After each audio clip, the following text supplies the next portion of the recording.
नया chief justice कौन होगा, काउंटडाउन शुरू। चीफ जस्टिस की तैनाती के लिए पार्लिमानी कमेटी की तश्कील मुकम्मल। कौमी असम्बली सेक्रेटेरिएट ने नोटिफिकेशन जारी कर दिया। सेनेट से आजम नज़ीर तारड़, फारूक एशनाइक, अली जफर और कामरान मुर्तज़ा नामजद। कौमी असम्बली ने ख्वाजा आसिफ, एहसन इकबाल, शाइस्ता परवेज मलिक कमेटी का हिस्सा। राजा परवेज अशरफ, नवीद कमर, हामिद रजा, बैरिस्टर गोहर और राना अंसार के नाम भी शामिल। पार्लिमानी कमेटी का पहला इजलास आज 4 बजे होगा। 12 रुकनी पार्लिमानी कमेटी नए चीफ जस्टिस की नामजदगी करेगी। 3 सीनियर तरीन जजेस में से एक को चीफ जस्टिस नामजद किया जाएगा। खुसूसी कमेटी नाम वज़ीर आज़म शहबाज शरीफ को अरसाल करेगी। वज़ीर आज़म चीफ जस्टिस के तकर्रुर की एडवाइस सदर मुमलिकत को भेजेंगे। हमें पता चल गया कि कौन क्या था, हमें पता चल गया कि कौन ज़मीन फरोश था, कौन गद्दार था, कौन बुज़दिल था और कौन वो लोग थे कि जो नजरिए के लिए खड़े हैं और इंशाल्लाह खड़े रहेंगे। आपने जिस तरीके से अपने हाथ में ये गैर आईनी तरमीम करके सीनियर मोस्ट जज के बजाय अपनी मर्जी का जज लगाने का प्रोग्राम बनाया है, अगर आपने सीनियर मोस्ट जज को ना किया है पॉइंट, तो इंशाल्लाह हम सब निकलने के लिए तैयार खड़े हैं। यहाँ पर हम ये नाइंसाफी नहीं होने देंगे, हम अपनी अदलिया को गुलाम नहीं बनने देंगे। सीनियर तरीन जज को चीफ जस्टिस ना लगाया तो बाहर निकलेंगे। अली अमीन गंडापुर की रियासत को फिर धमकी। हुकूमत का साथ देने वाले पार्टी अरकान से बदला लेने का भी ऐलान कर दिया। कहा पता चल गया कौन गद्दार, कौन बुज़दिल और कौन नजरियाती था। गद्दार को तारीख में गद्दार ही कहा जाएगा। इख्तिदार में आकर आईनी तरमीम वापस लेंगे। ये आज तय हो गया कि पार्लियामेंट सुप्रीम है, ये खाली एक तरमीम नहीं बल्कि ये कौमी यकजहती इत्तफाक राय की एक शानदार मिसाल एक मरतबा फिर कायम हुई है। मालाती साजिश हुआ करती थी और जिसके जरिए हुकूमतों को घर भिजवाया जाता था। चार्टर ऑफ डेमोक्रेसी जिसके ऊपर दस्तखत हुए शहीद मोहतरमा बेनज़ीर भुट्टो और मेरे कायद मियाँ मोहम्मद नवाज शरीफ के दरमियान, और उसके बाद हजरत मौलाना ने भी उसके ऊपर अपना तस्दीक की और दूसरी पार्टियों ने भी। आज वो अधूरा ख्वाब आज वो पाया तकमील तक पहुंचा। जनाब स्पीकर, कोई यहाँ पर लोटा वोट नहीं है। जनाब स्पीकर, मैं आपको बताना चाहता हूँ तय हो गया पार्लियामेंट बालादस्त है। महलाती साजिशों के जरिए हुकूमतों को अब घर नहीं भेजा जा सकेगा। बेनज़ीर भुट्टो शहीद और नवाज शरीफ का ख्वाब पूरा हो गया। वज़ीर आज़म शहबाज शरीफ का कौमी असम्बली में इजहार ख्याल। वज़ीर आज़म ने बिलावल भुट्टो और मौलाना फजलुर रहमान का अहम किरदार अदा करने पर शुक्रिया अदा किया। पाकिस्तान की अदालत की तारीख क्या है?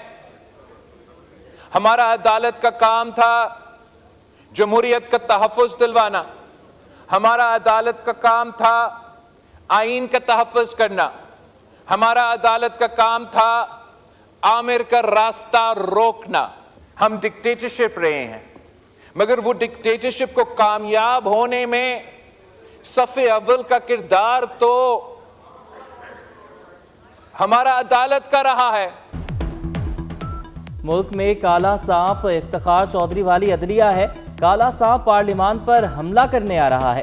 बिलावल भुट्टो का कौमी असम्बली में खिताब। मौलाना फजलुर रहमान ने कहा आज एक जज से हुकूमत दूसरे से अपोजिशन से घबरा रही है। आईनी तरमीम को शख्सियात के तनाज़े में इरगमाल न बनाया जाए। यहाँ एक मसला उठा था, एक जज है तो उससे हुक्मरान पार्टी घबरा रही है, अगर दूसरा जज है तो उससे हिज़्ब इख्तिलाफ की जमात जो है वो घबरा रही है। और एक की कोशिश ये है कि फ़लाँ जज हो, दूसरा कहता है कि फ़लाँ जज हो। इस चीज़ में एक मसला फंस गया था, जिसके लिए मैंने अर्ज़ किया था कि आईनी तरमीम को शख्सियात के तनाज़े में यरगमाल न बनाया जाए, बल्कि आईनी इस्लाहात लाई जाए बाकायदा तौर पर और मुल्क के अदालती निज़ाम को ठीक किया जाए। PTI इंट्रा पार्टी इलेक्शन पर नजरसानी दरख्वास्त खारिज। अली जफर ने कहा आईनी तरमीम के बाद बेंच ये केस नहीं सुन सकता। चीफ जस्टिस ने जवाब दिया हमें किसी आईनी तरमीम का मालूम नहीं, हमें न बताएं हम क्या सुन सकते हैं और क्या नहीं। चीफ जस्टिस ने हुक्म लिखवाने के दौरान हामिद खान बोल पड़े। कहा मुतासिब जज के सामने दलाइल से इनकार किया। चीफ जस्टिस से कहा आप टीवी के बजाय मुंह पर कह दें पार्टी इलेक्शन करा लेते, इससे जमहूरियत आती है।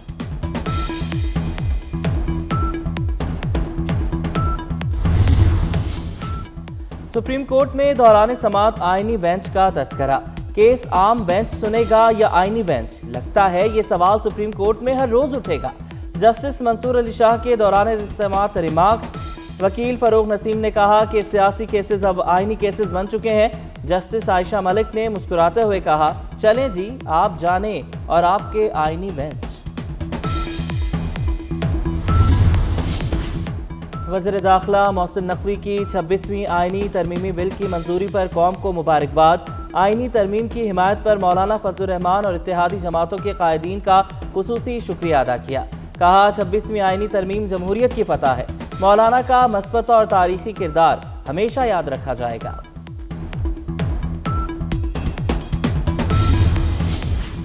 मुफ्ती तकी उस्मानी का 26वीं तरमीम की मंजूरी पर मौलाना फजलुर रहमान को खराज तहसीन। मौलाना की रहनुमाई में मुल्क शदीद सियासी इंतशार से बच गया। सूद के खात्मे, विफाकी शरई अदालत और मदारिस का मसला हल हुआ। मुद्दत के बाद ऐसी खुशखबरी मिली है। विफाकी शरई अदालत का 26वीं आईनी तरमीम का खैर मकदम, सूद का मुकम्मल खात्मा इस्लामी मालियाती और बनकारी निज़ाम के फ़रोग़ के लिए अहम है। नून लीगी रुकन आदिल वाज़ई को आईनी तरमीम में वोट ना देना महंगा पड़ गया। स्पीकर कौमी असम्बली अयाज सादिक का इलेक्शन कमीशन को एक और खत। आदिल वाज़ई को नाअहल करके नशिस्त खाली करार देने का मुतालबा। सेनेट और कौमी असम्बली के इजलास आज होंगे। सेनेट इजलास 4 बजे जबकि कौमी असम्बली का इजलास शाम 5 बजे होगा। सेनेट सेक्रेटेरिएट ने इजलास का 4 नुकाती एजेंडा जारी कर दिया। कौमी इजलास में 3 नए बिल पेश किए जाएंगे। अडियाला जेल में कैदियों से मुलाकातों पर पाबंदी में मजीद तौसी कर दी गई। कैदियों से मुलाकातों पर पाबंदी ताहुक्म सानी जारी रहेगी। जेल में मुलाकातों पर पाबंदी का इतलाक सियासी कैदियों समेत आम कैदियों पर भी होगा। पंजाब हुकूमत ने डिप्टी कमिश्नर्स को दफा 144 लगाने का इख्तियार दे दिया। डिप्टी कमिश्नर्स अपने जिला में 30 दिन तक दफा 144 लगा सकेंगे। होम सेक्रेटरी 90 दिन तक दफा 144 लगा सकेगा। पंजाब असम्बली से मंजूरी के बाद गजट नोटिफिकेशन जारी। लाहौर में आलूदगी का जिन बेकाबू हो गया। आलूदा तरीन शहरों में पहले नंबर पर आ गया। एयर क्वालिटी इंडेक्स 240 रिकॉर्ड किया गया। सेक्रेटरी माहौलियात ने शहर की फजा मुसरे सेहत करार दे दी। गले और आंखों की बीमारियां आम होने लगी। आलूदा फजा में सांस लेने में दुश्वारी का सामना। तिब्बी माहिरीन की शहरियों को मास्क इस्तेमाल करने की हिदायत। बिजली के बिलों पर आए जुर्माने की पॉलिसी तब्दील। मुकर्ररा तारीख के बाद जमा होने वाले बिलों पर 5 और 10% सरचार्ज लगेगा। मुकर्ररा तारीख के 3 दिन बाद बिल का 5% सरचार्ज आयद होगा। 3 दिन से ज्यादा ताखीर पर 10% सरचार्ज देना होगा। पंजाब में अपनी छत अपना घर प्रोग्राम। पहली किस्त लेने वालों ने मकानों की तामीर शुरू कर दी। वज़ीर आला मरियम नवाज की ज़ेर सदारत इजलास में ब्रीफिंग। शहरियों की आसानी के लिए असिस्टेंट कमिश्नर्स को फोकल पर्सन मुकर्रर किया गया। सूबाई वजीर बिलाल यासीन को फील्ड में मॉनिटरिंग की हिदायत।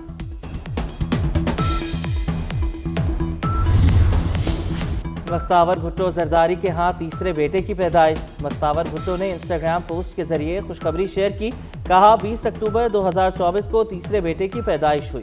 सदर आसिफ अली जरदारी और बिलावल भुट्टो की मुबारकबाद। मिस्र की 100 साल की कोशिशें रंग ले आईं। आलमी इदारा सेहत ने मिस्र को मलेरिया से पाक करार दे दिया। सरबराह WHO का कहना है कि मलेरिया इतना ही कदीम है जितनी खुद मिस्री तहजीब। फिरौनों से ताल्लुक रखने वाली ये बीमारी अब सिर्फ मिस्र की तारीख रह गई। अमरीकी रियासत ह्यूस्टन में हेलीकॉप्टर रेडियो टावर से टकराकर तबाह हो गया। हौलनाक हादसे में बच्चे समेत 4 अफराद हलाक। हादसे का शिकार होने वाले हेलीकॉप्टर प्राइवेट था। गजा में इस्राएली फौज की दहशतगर्दी जारी। खान यूनिस, देरुल बला, रफा समेत मुतादिद मुकामात पर शदीद बमबारी। जबालिया में कई हफ्तों से जारी मुहासरे में ब्लॉक 2 में तमाम घर तबाह कर दिए गए। फलस्तीनियों पर टैंकों से चढ़ाई करने वाला इस्राएली कमांडर धमाके में मारा गया।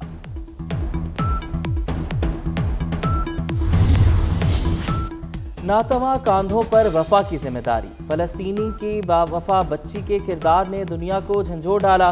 फलस्तीनी बच्ची अपने जख्मी बहन को उठाए 2 किलोमीटर पैदल चलती रही। नर्ददिल रखने वाले इंसान ने बच्चियों को गाड़ी में बिठाकर डॉक्टर तक पहुंचाया। तुर्किया के मारूफ मजहबी रहनुमा फताउल्लाह गुलन अमेरिका में इंतकाल कर गए। فتح اللہ کچھ عرصے سے علیل تھے۔ فتح اللہ گولن پر 2016 میں ترک صدر طیب اردوان کے خلاف بغاوت کا الزام تھا۔ ترکیہ حکومت نے فتح اللہ گولن کی حوالگی کا مطالبہ کر رکھا تھا۔